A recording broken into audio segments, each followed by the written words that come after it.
whether it's either kidnap or hoodwinked or tricked. Well, first of all, let me eliminate the one of kidnapped. That was not the case. And he can, Rusesabagina will attest to that himself. There was no kidnap, there was no any wrongdoing in the process of his getting here. He got here on the basis of what he believed and wanted to do, and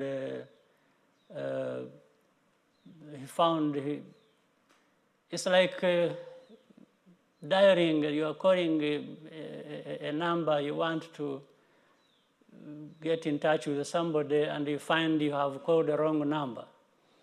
That's how it happened. So there was no kidnap. It was actually flawless.